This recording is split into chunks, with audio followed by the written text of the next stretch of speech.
Apa? Apa?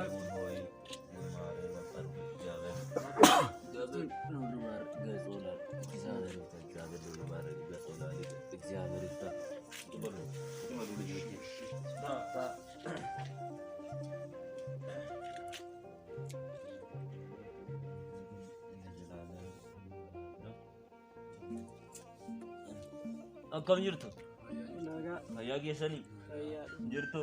Salaam naችሁ ልጆቼ? አለን እግዚአብሔር ይመስገን። እንዴት ናችሁ? አለን። በረታላችሁ? አዎ እንበረታለን። akkam jajjabaattu nu dhuftu mana amantaa? አዎ እግዚአብሔር ቃል መማር አሪፍ ነው።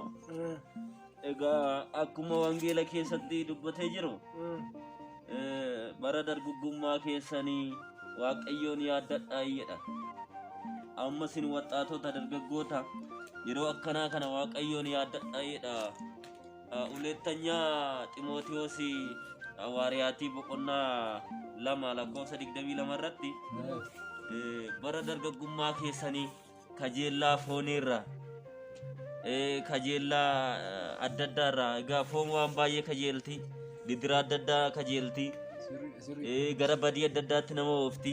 kanaafiyyuu yeroo dargaggummaa keessanii waaqayyoon yaaddadhaa, jaalala duuka bu'aa, tokkummaa mana amantaa duuka bu'aa, amantii keessan duuka bu'aa, waan qajeelaa hojjechuu duuka bu'aa.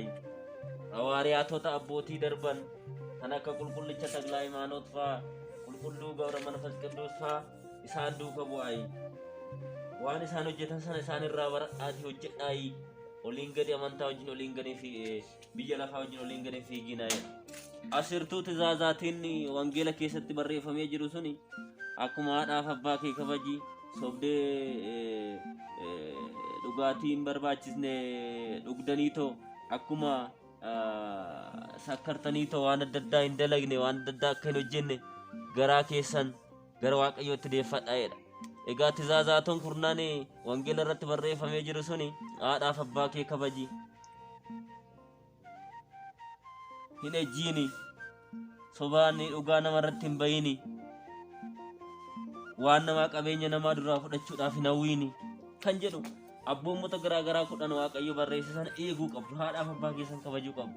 haadhaaf abbaa keessan gaafa jennu haadhaaf abbaa keessan warra sin dhalchan qofa otoo hin taane warra sin maanguddoota sinii olii namoota ollaa garaa garaallee kabajuu ulfina laachuu fi qabdu jechaadha. Kanaaf biyya lafaa hojii daraa keessa waliin gadi fiigina.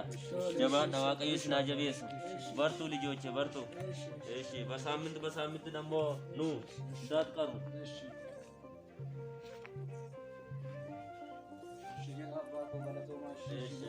bartuu.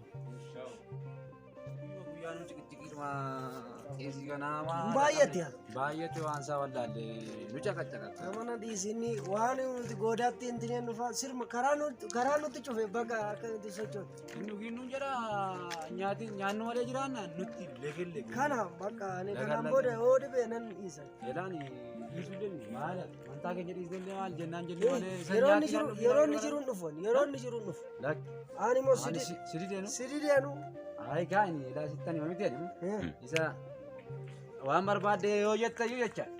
Ani waa'ee namicha kanaa yoo jette malee bataskaana namni humna nuti maal. Inni nama mukaasiin nama kan boonu. Baallu balchereenu. Ilaa sittani mamiti. Ayaatu namitti hin qaayya inni nutti jennaan nuti sittani jala muree qasitti mani. Akka dhiisani wannachi hafe wannachi dhagni ta'e dhagni dabnee galla nuti bakka garaa keenya yaada karoora keenya waa'ee dubaraa seenni jenneen. Ani asitti ajjata malee dhiisu. Bara dargaggummaa keetti waaqayyo yaaddaddoodha sirriidha na yaadda.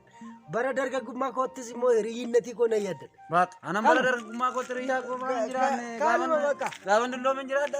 Ciao jedhi bakka. Jedhi nagaa ta'e.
ኖሮ ልጆች እንዴት ናችሁ? ሰላም ናችሁ? እግዚአብሔር ሁሉ ባረከበት ጾና ደሰ እግዚአብሔር ይፍታ። ቁጭ በሉ። እሺ ጅርቱ አባ ጾና እግዚአብሔር ይፍታ። አቀየ ሲናይ akkam jirtu? Maqaa naquma keessani? Maqaa abbaa, maqaa ilmaa, hafuura qulqulluu, waaqa tokko, አሜን። በስመ አብ ወወልድ መንፈስ ቅዱስ አሐዱ አምላክ አሜን። akkam jirtu? akkam jirtu? galanni waaqayyo uumamoota isaa hundumaarratti kan galatoome ta'uu ulfaatanuuf haa ta'u. Egaa anis isinis illee turtanii guyyaa irraa kana anis galuufanni jarjareen jira jechaadha. Qorontoos isa tokkoffaa boqonnaa 16 lakkoofsa 13 irratti jechaadha. የሐዋርያው የጳውሎስ መልእክት ወደ ቆሮንቶስ ሰዎች ምዕራፍ 16 ቁጥር 13 ላይ የሚለው ቃል ርዕስ አድርገን እንማማራለን።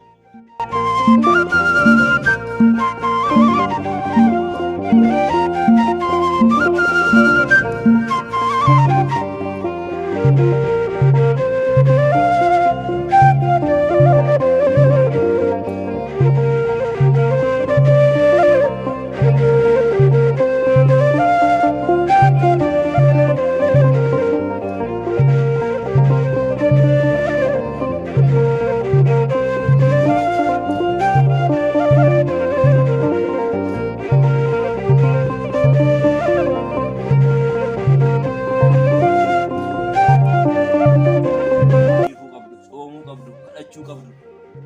Amma yeroon irra jirtan yeroo dargagummaatti waan ta'eef yeroo waamichi waaqayyoon waamuun beeknu waan ta'eef cimtanii amantii keessanii dhaabachuu qabdu. Asittis waan barattan kana galtanii hojiirra oolchuu qabdu malee waan tokko tokko asitti barattanii asii dhageessanii asii yaasuu hin qabdanii jechaadha. Kanaafiyyuu yeroon amma itti jirtan kun waxxaatinati irra jirtu waan ta'eef kanaafiyyuu maal gochuu qabdu isin yaada keessa naannefattanii waaqayyotti tsoomtanii tsalliitanii gaabbii galtanii waaqayyo wajjin jiraachuu qabdu jechaadha. Kanaafiyyuu waaqayyo isin haa jajjabeessu jajjabaadhaa waaqayyo isin haa jabeessu ishii nagaan galaa.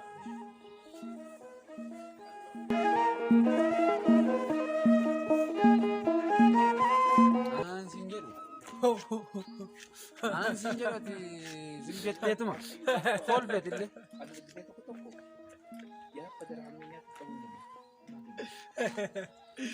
Ani gaggabayyu.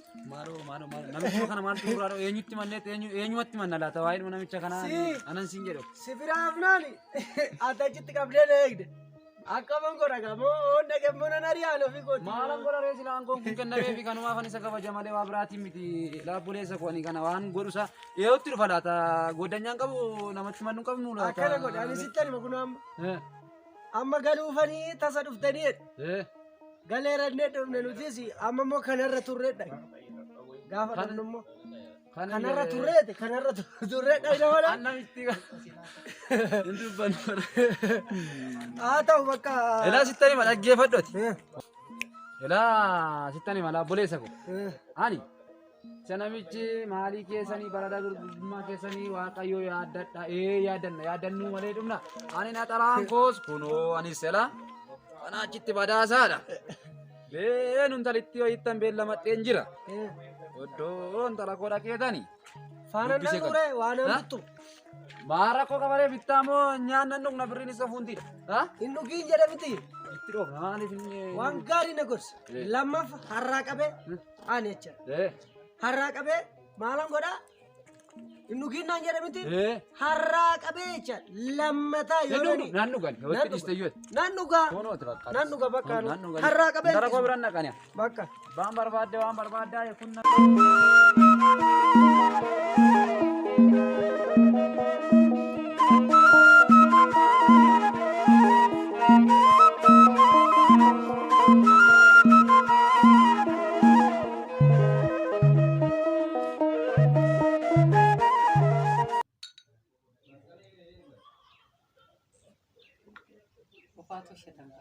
Elaa sittani manelaa dhagayeeti gurbaan irratti.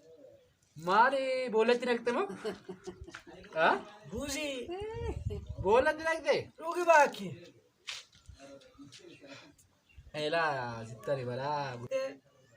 Hin dhaqiin hin dhugiin naan jedha maali akkamiin waan san. Elaa sittani balaa gurbaan anaati. Dhugaatuma kanaaf si muddasi. Anatu nu guure. Namuddee akka fedhe yoo አንድ አይቀመጥም ሁለት አይጨለጥም ከጠጣ አራት ከመታ ናት ጀደ ላደገፈታ dhugi keessa. Ira ani du'aan barbaade ta'e asii odoo jiraatee san dhagawamu. Elaa sittani malaa gurbaadhana. Dhugaatii kana irratti naamteeti. Maal akka nama boollatti ganna mana dhugaatiin dhaqiinaayi iddoo dubaraan dhaqiinaayi jedhee nu gorse miti. Dhaqneere. Maariyoon dhuge. Darba Maarqos jirraa jennaan immoo galleetti immoo nu gaafatamu. Darba Maarqos. Dhaqne miti jechuudha. Amma qami amma.